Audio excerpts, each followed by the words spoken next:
السلام عليكم ورحمة الله وبركاته. أهلا بكم يا حبايبي في قناة اخترنا لك مع نودي. النهاردة إن شاء الله هنعمل مع بعض الرز بلبن الكريمي ده اللي زي ما بتشتريه من محلات الألبان، وسر الوصفة بتاعتهم ليه بيطلع كريمي وليه بيطلع معاهم مظبوط وناجح بإذن الله. كل ده هتعرفيه في الفيديو. لو انت عايزة تعمليه كريمي ويطلع معاكي مظبوط والطعم زي بتاع المحلات، شوفي الطريقة وشوفي المقادير واتبعي الخطوات. بصوا الطعمة، بصوا كريمي وعامل ازاي، والملمس بتاعه مش تقيل. والطعم بقى مش عايزة اقولك، يعني هو بيتكلم عن نفسه. والطعم انت بقى تعمليه وتحكمي على الطعم بنفسك. بصوا الطعم يا ولاد من كتر الجمال مش عايزة اسيب الكاس، عايزة اخلصه كله. طعمه بجد رائع، حاجة كده زي ما بيقولوا ما شاء الله تبارك الرحمن، تتاكل اكل من كتر جمالها. وما تنسوش بقى يا حبايبي اللي يعجبها الفيديو لايك للفيديو والاشتراك وتفعيل الجرس عشان اي حاجة جديدة انزلها توصلك باذن الله. معايا هنا المقادير ان شاء الله: كوباية الا ربع سكر، ومعايا هنا كيلو لبن، ومعايا هنا فانيليا، ومعايا معلقتين نشا متوسطين، ولا هم كبار ولا هم صغيرين، ومعايا مج الا ربع رز. هو المفروض مج الا ربع لو انت هتعملي حله صغيره. انا معايا عشان الحله الكبيره حطيت مج رز، وعليهم 3 كوبايات ميه. طبعا انت غسلاه الاول بديهي وسايباه، وهنزل بالمج رز 3 كوبايات ميه. انا حطيت المج عشان الحله كبيره، لو انت هتعملي حله اصغر من كده يبقى مج الا ربع او نص مج كمان، لان خلي بالك ان الرز حجمه بيتضاعف وبيزيد مع السلق، فخلي بالك من النقطه دي. انا حطيت عشان الحله كبيره. هنا بقى بعد ما استوى خالص وتحسي ان هو بقى شبه المعجن كده وشرب الميه بتاعته، بتنزلي عليه بالكيلو لبن. يعني بصي كوبايه الرز ما شاء الله حجمها تضاعف ازاي، فانتي لو حله صغيره قللي كميه الرز، يا اما نص مج يا اما مج الا ربع. وهنا هنزل بكيلو اللبن، وبعد كده هضيف الكوبايه الا ربع سكر. والسكر اختياري، لو انتي بتحبي السكر كتير زودي عن كده، بس انا شايفه ان ده مناسب عشان الاطفال كمان. وهبتدي اقلب، وبعد ما ياخد شويه كده السكر باللبن هروح نازله بالمعلقتين النشا.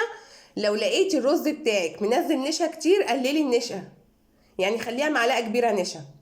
وهنا انا مدوبه النشا في ميه في لبن بارد، شويه لبن باردين. بصي بقى سر محلات الالبان ان هما بيحطوا اللبن بارد مش سخن على طول.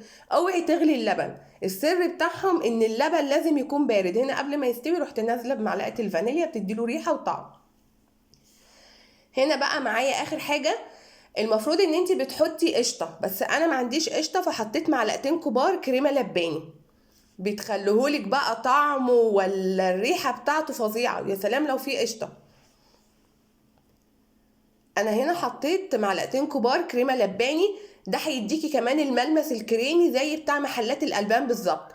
ولو متوفره عندك القشطه بتبقى افضل واحسن طبعا.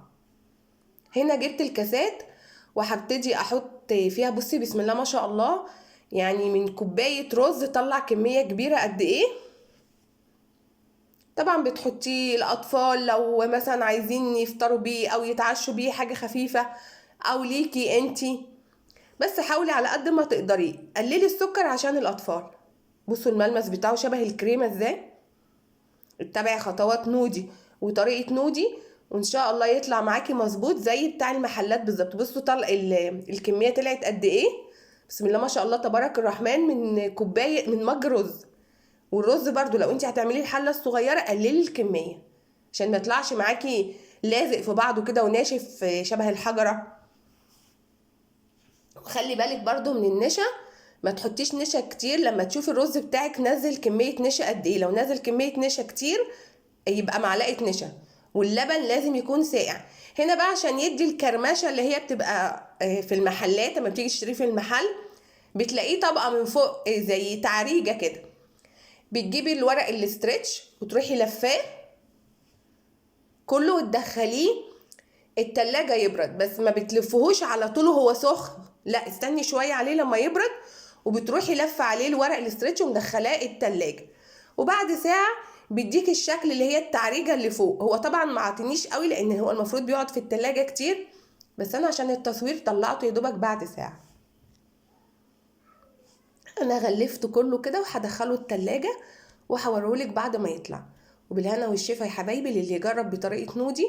ما تنسوش اللايك والاشتراك وتفعيل الجرس عشان اي حاجة جديدة انزلها توصل ليكي باذن الله.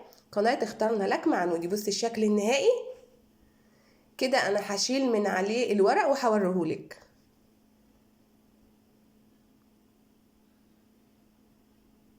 اهو. واخد برضو شكل التعريجة. هو كان عايز يقعد شوية كمان بس عشان التصوير طلعته اهو زي بتاع المحلات، ويمكن احسن كمان وانضف لان انت شغالة في حاجتك بايديكي وانت اللي متحكمة في كمية السكر. بصي ما شاء الله لا حول ولا قوة الا بالله، مظبوط بالظبط ان شاء الله زي بتاع المحلات. بس اتبعي خطوات نودي وطريقة نودي. وبالهنا والشفا يا حبايبي للي يجرب الرز بلبن بالشكل الكريمي ده. بصوا الطعمة.